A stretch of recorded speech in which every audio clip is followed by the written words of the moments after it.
আছুৰ কোন লিডাৰ আপুনি দেখিছে যে বিজেপিত নোযোৱাকে আছে? সাধাৰণতে ৰুলিং পাৰ্টি আকৌ কংগ্ৰেছৰ শাসন থাকিলে কংগ্ৰেছলৈ যায়, নহলে বিজেপিলৈ যায়।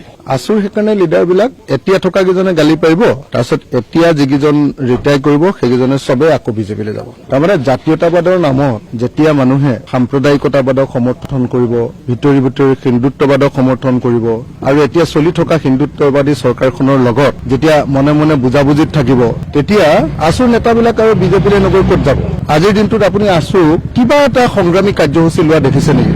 তেওঁলোকে বিজেপি চৰকাৰৰ লগত এক ধৰণৰ বুজাবুজিতে সদায় থাকে। তেওঁলোকৰ 6 নং দফাৰ যিখন ৰূপায়ণ কমিটিৰ প্ৰতিবেদন আছিলে সেইখনকে গ্ৰহণ নকৰিলে। তাৰপিছতো ঘণ্টাৰ পিছত ঘণ্টা, দিনৰ পাছত দিন বিজেপিয়ে চৰকাৰৰ লগত হিমন্ত বিশ্ব শৰ্মা, অতুল বৰাৰ লগত বহিয়ে থাকে। তাৰপিছত কি ক'ব আপুনি? গতিকে মই নাভাবো যে শংকৰ বৰুৱাই বিজেপিত যোগদান কৰাটোত অকল শংকৰ বৰুৱাৰ দোষ, এইটো আছুৰ জাতীয়তাবাদৰ দোষ। আছুৰ জাতীয়তাবাদে যেতিয়া মনে মনে ভিতৰত এটা সাম্প্ৰদায়িকতাবাদ লৈ থাকে আৰু জাতীয়তাবাদৰ নামত এটা সাম্প্ৰদায়িক ৰাজনীতিক সদায় সমৰ্থন কৰি থাকে, আৰু হিন্দুত্ববাদৰ প্ৰতি ছফ্ট যেতিয়া জাতীয়তাবাদ হয়, তেতিয়া সেই জাতীয়তাবাদী নেতাবিলাকে অৱশেষত গৈ সেই ডাষ্টবিনটোতে পৰিবগৈ। এই সাম্প্ৰদায়িক যিটো ডাষ্টবিন, আমি ডাষ্টবিন বুলি কওঁ, যিটো সাম্প্ৰদায়িকতাবাদৰ দেশৰ আটাইতকৈ গণতন্ত্ৰৰ শত্ৰু ফেচিবাদী সাম্প্ৰদায়িক শক্তি, দেশৰ মানুহ এজনৰ আটাইতকৈ ডাঙৰ গণতান্ত্ৰিক অধিকাৰটোৰ নাম হ'ল ভোটাধিকাৰ। এছাৰ আনি ভোটাধিকাৰ কৰ্তন কৰি ভোট দিবলৈ নিদি মানুহজনৰ নামটো কাটি দিয়ে। এনেকুৱা আৰু বেয়া পাৰ্টি পৃথিৱীতে নাই। ই অগণতান্ত্ৰিক, ই সাম্প্ৰদায়িক, ই ফেচিবাদী এটা পাৰ্টি। সেই পাৰ্টিটোত যোগদান কৰিবলৈ সদৌ অসম ছাত্ৰ সন্থা,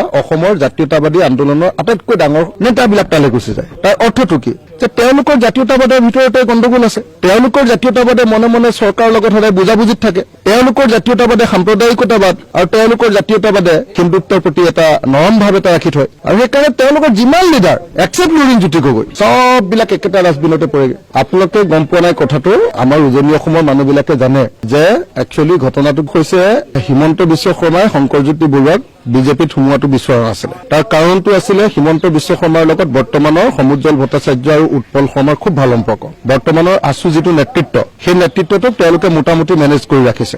যিহেতু আছুৰ নেতৃত্বক হিমন্ত বিশ্ব শৰ্মাই মেনেজ কৰি ৰাখিছে, আৰু শংকৰ বৰুৱাই সমুজ্জ্বল ভট্টাচাৰ্য আৰু উৎপল শৰ্মাৰ লগত কাজিয়া কৰি ওলাইছে, তেওঁলোকৰ কাজিয়াৰ ফলটো এইটো। সেইকাৰণে হিমন্ত বিশ্ব শৰ্মাই কোনোপধ্যে বিচৰা নাছিলে যে শংকৰজ্যোতি বৰুৱা সদৌ অসম ছাত্ৰ সন্থাৰ প্ৰাক্তন সম্পাদকজন বিজেপিলৈ আহক। প্ৰথমতে সোমাবলৈ দিয়া নাছিলে। যেতিয়া সোমালে, বেলেগ বেলেগ ফেক্টৰ আপোনালোকে জানিব, সাংবাদিকবিলাকে ভালকে জানিব কেনেকে সোমালে তেওঁ। তো সেই ফেক্টৰৰ জৰিয়তে সোমালে, লগে লগে সদৌ অসম ছাত্ৰ সন্থাক সন্তুষ্ট কৰিবৰ কাৰণে ক'লে যে নাই তেওঁ সোমাইছে, কিন্তু এবাৰ আমি চিট নিদিওঁ।